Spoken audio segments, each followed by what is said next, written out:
Hello there, and welcome to Taiwan Talk, where we share the stories of people living in Taiwan and Taiwanese people living abroad. I'm Trevor Tortomasi, and in the studio with me today is Quincy Davis. He's a star basketball player for the new Taipei Kings and Taiwan's national basketball team. Thank you. Thank you for having me, ICRT. Thank you for having me, Trevor. Pleasure to be here today. And yes, I'm all those things, basketball player, national Taiwanese hero. So I'm just very proud, very humble of all these accomplishments. I guess one of the things you're most famous for is in 2013, you became a Taiwanese citizen in order to compete for Taiwan in the 2013 FIBA Asia Championships. How did that competition go? Correct. Yes, I became a Taiwanese citizen in 2013. And within that year, we had a big game in the national team played in the Philippines. And, you know, we had a big victory against mainland China, and we were able to beat that team. I think coming in, we may have been like the 8th seed, and we finished up that tournament, you know, within the 4th seed. So we beat some big teams. Like I said, mainland, we beat the Philippines, and we're a very strong team. So fighting great the good fight, man. Nice. What's your position in your team, and what do you play, and how do you usually play it? My position is the 5-man.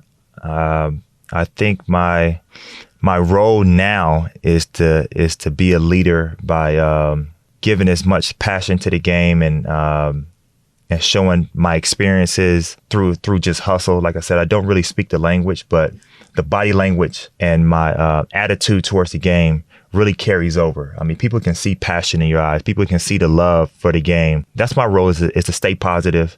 Let them know, you know, I'll be 39 next week, and I'm still, you know, running up and down the court with, you know, 22-year-olds.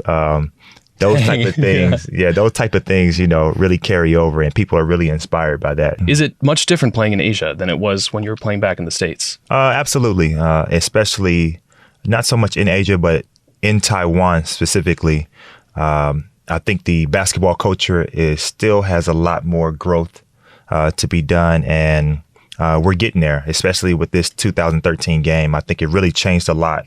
A lot of kids want to play basketball more. I think here, prior to that time, basketball was not the main sport, but now it is, I feel like. And baseball has always been the leading sport that everybody wants to play. But basketball is something that you can do alone. It's something that you can work on your game alone. It's much easier. And the kids are really, really loving it more. These basketball matches have taken you all around the world as well. What kinds of places have you played? I marked them all down. I think I'm at like 40 countries now. Do you have a map where you like peel them off, you scratch them off as you go there? Okay. Yeah, it's been my travel vehicle, like you said, to get me all around the world. And I'm just very, you know, thankful for the opportunity, because I never dreamed of this opportunity to be traveling. If so, I would have paid a little bit more attention in history class, you know, because I'm traveling to Athens, Greece, and I'm like, oh yeah, we did learn about that. It's like I got to open up the map again and make sure I know exactly where I am, which we did learn about it in school. But as a kid, if you don't believe the dreams of possibility that you will go there, you know, it's a little bit less interesting to you. So yeah, basketball have taken me to South America, to Europe, to Africa, to Asia. So it's just really been a journey for me. The best place that I would have to say is Taiwan, because I end up settling here because I've been here like 10 years now. Which of these places did you see the fiercest competition? Or if you think it's all kind of the same, maybe which place did you have the best memories from?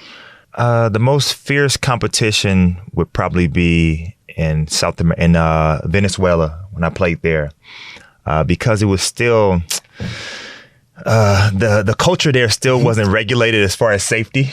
Okay. The main reason why, you know, my journey of leaving America is mainly because of the safety. So that kind of like stuck with me. I just want to be somewhere safe. But going to South America, it was nothing safe about it. You know what I mean? We couldn't be out, you know, past a certain hour. Anytime during games, there could be a fight. There could be a brawl. Sometimes when you lose game, there would be full beer cans thrown out onto the game. And also we would go to soccer matches, and sometimes the stands would be set on fire. So that was the most fierce place that I ever been, was in South America, in Venezuela. So. And your best memory is surviving it. Yes, surviving. Okay. Yes. Nice. It taught me a lot. I think the most annoying part is not being able to spend time with your family members. Like I said, since I became a national citizen, I had to give up my U.S. citizenship. So I remember a few years ago, I would go travel to America. It was like, you need a special visa to come here because you've been to Iran. I was like, I was there for competition. They was like, oh, well, you still went there. So it was like the feeling of being denied to be able to come to your original country. It was just like heartbreaking. Like I stayed in the airport like 6 hours. I couldn't get up. So being away from family and then within an instance, not being able to see them and being so close, being here 10 years, you know, you miss out on a lot of deaths, a lot of births, a lot of graduations, a lot of me being new uncles again. But I got to miss out on all that because, you know, I chose this career. So it's a blessing that I'm still being able to play. It's a blessing that I've helped Taiwan accomplish many goals that they haven't seen. And people who don't play basketball, who just work at 7-Eleven or startup companies, it's like they saw that game in 2013 and us beat China, and it's just like that inspired them that a small country can win against a billion people. You know what I mean? So still to this day, grown men are like very emotional and very thankful. Like I inspired that. So if I die tomorrow, I know that I changed somebody's mind and made them feel inspired by the accomplishments that we've done. So in terms of going back to visit family, like you said, being a citizen of Taiwan now, U.S. border control, at least for some of my Taiwanese friends, has been historically very difficult to and very hard on people trying to get into the U.S. Has that caused problems? I guess I naively would have thought that you'd walk up and be like, yo, you know me, right? And they'd be like, oh, I remember you, and let you in, but they don't. If we're traveling with the team, it's much easier just to push everybody through, because once you stop, you got to stop a whole group. Really? But if you're traveling alone, let me tell you, these Border Patrol guys are usually ex-military men. So it's like if they're sitting behind a desk now and typing on a computer and doing a boring job, which is paying well, so they're going to do it. They can't wait to find something, you know, going on. But even when I did have my U.S. citizenship, it was still a problem traveling back into the U.S. It's just like they just want to know question. Where have you been? How much money do you have? You sure you don't have over $10,000? If I check you, will you have drugs? It's just constantly. So it's never really changed. And again, and that's why I appreciate Taiwan. When I come to Taiwan, back from the States or just anywhere, it's like I show my ID, my Simmons in, and it's just breezing right on through. Speaking of border control, amidst the pandemic, hey, remember airplanes? hey, remember being able to just fly to whatever country you want to? Has that been difficult in terms of traveling to places for games? Or have you not been doing a lot of flying? We haven't been doing a lot of, okay. I think we're going on like our third year now, but we haven't been doing any traveling with the game. So luckily, the only flight that I've been taking is to Penghu? Not Penghu, Pingdong maybe. Oh, okay. It's on the other side. It's on the other side. So my long legs being stuck in on a train or a taxi, I just can't do it. But yeah, those are the flights that I take. So after representing Taiwan in basketball and doing it so well, do you find yourself representing Taiwan in other ways too, be it through habits, food, language? Well, as far as the language, I have not really like broken down and decided like I really want to learn. And I really feel ashamed and embarrassed sometimes that, you know, people are like, well, how long have you been here? And I'm like, 10 years. They're like, oh, so you speak? And I'm like, no. Oh, okay. No, you busted out Shenfen earlier, like the easiest and most natural thing. Yeah. Because I hear those things a lot. Like I can get in a taxi and say where I'm going, but the language and off the court, I just haven't really learned too much of it. What is it like, too, on the team? I'm assuming everyone speaks English, or you speak enough Chinese to get, or? It really is just, like I said, it's the body language. It's the, we know the simple things, pass and cut. So I know a few of the words. I kind of understand it. They get on me about not knowing the plays, but I understand that we need to do A, B, and C. To accomplish D, but sometimes we might have to skip over B. Sometimes B fell down, so we have to get over to C just to get to D. So we have to, you know, it's almost common sense, but the overall goal is to score the ball and win the game. So once we get past that part, you know, it's all about keeping our heads up and staying together and staying positive. What is your favorite part of the game? Simple question. On or off the court? My favorite part of the game is just being competitive. Basketball is a game, but the competitiveness inside of me just wants to compete and wants to win. You know what I mean? If you're trying to get ahead of me, I'm trying to get ahead of you. Right now, when I go home, Google Maps is going to tell me I need 20 minutes to get there. I'm going to try to make it in 17, So anything is just a competitive nature. So I feel like with regards to also with Taiwan, as sports grow and grow here and we start convincing the parents and the government that we need sports for our culture, I think that it's a no-brainer that our tech world becomes more competitive.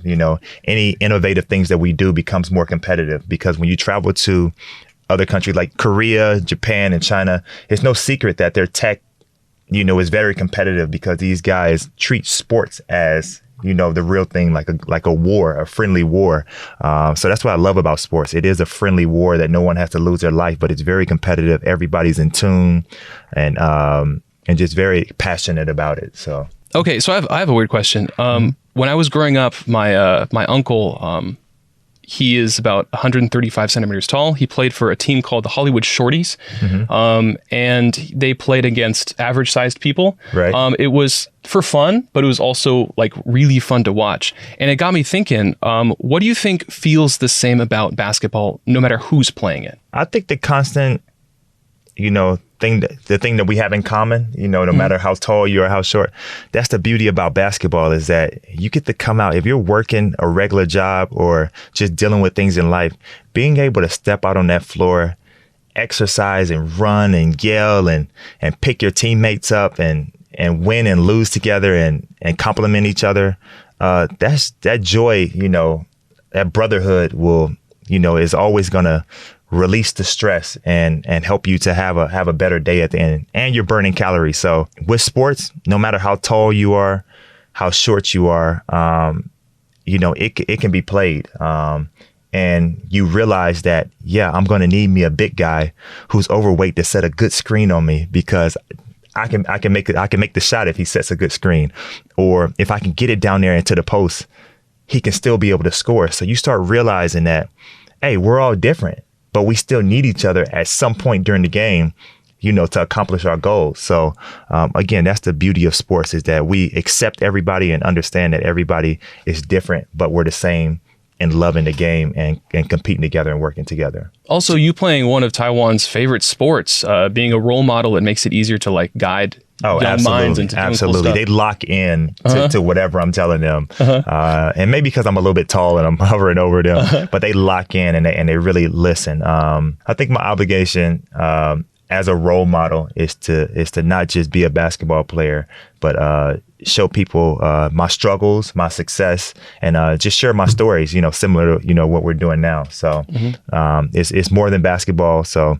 you have to show them, that even when they're falling down, hey, look, Davis fell down too, and he got back up. So I think those stories are mainly important to show the experience. Well, I have been very conscious of the environment. So I try to work with a lot of kids and explain to them, let's go do this and let's go do a beach cleanup. Well, when the kids see, how beautiful snorkeling is and stuff like that, and they see the trash at the bottom or the pollution is causing this, and the kids will listen because they seeing it firsthand. Where can people find your games? On YouTube is where I catch to do the recap, and it's P League Plus. So yeah, check out any games. They keep them on there. If you miss it, you can watch it again, but it makes us feel good and really brings, the part of basketball family together and brings families together to enjoy a great game like you guys showing up. So if you can join some games, we got some coming up this weekend. They're usually played on the weekends.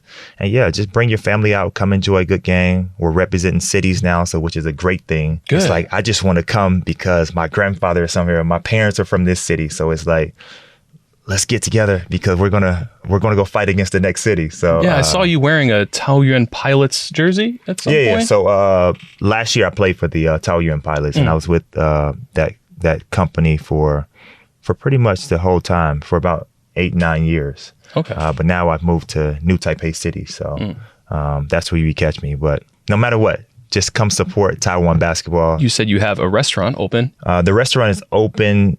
Is located in Da'an area. It's called Uncle Q.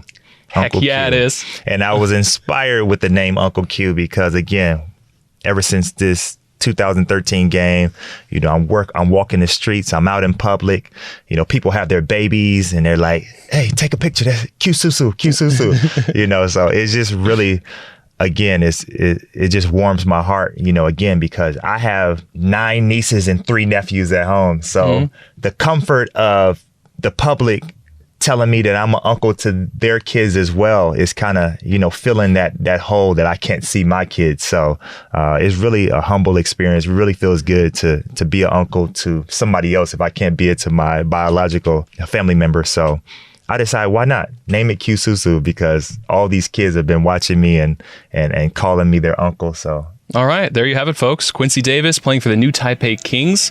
Thank you for joining us on Taiwan Talk. Until next time, I'm Trevor Tortomasi on ICRT FM 100.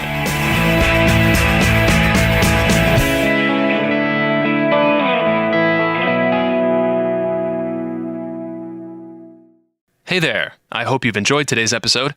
If you'd like to hear more from ICRT, you can check out our other podcasts. We've got Taiwan This Week, a roundup of the news in Taiwan every Friday, English in the News for useful English expressions explained in Chinese, and EZ News, spelled with the letters E and Z, for simplified daily news. For some lighter news in both English and Chinese, check out News Bites and News for Kids. And if you enjoy them, tell a friend.